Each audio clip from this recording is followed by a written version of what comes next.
Hello, and welcome to Lori's Learning Journey.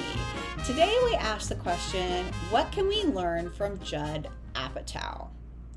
Now, you may be thinking juvenile humor, working with the same people all the time. All true.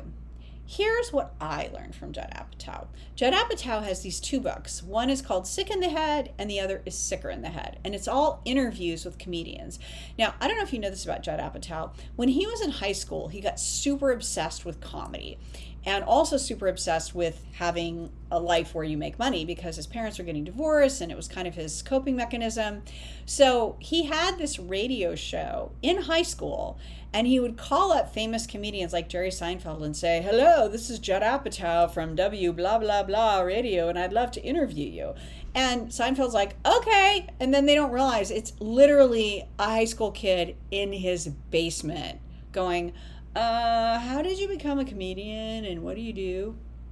And people talked to him and he learned a ton. So lesson number one from Judd Apatow is ask people who know what they're doing how they do it. Be a fan. And a lot of the work that he's gotten is just by being a fan. He's a huge fan of so many people's work. Even if it's very, very different from how he works, he just loves it. So if you're doing something or you want to do something, you have a career or a vocation or I don't know, whatever it might be, fall in love with it and go search out the people who know what they're doing. The second thing is he works really thoroughly. I have a saying that you don't always know if you're doing things well, but you do know if you're doing them thoroughly. So one of his first opportunities was he got an opportunity to write jokes for an award show. And he was offered an opportunity to do 3 jokes. He stayed up all night and wrote over 100 jokes. And lo and behold, guess who got a writing career?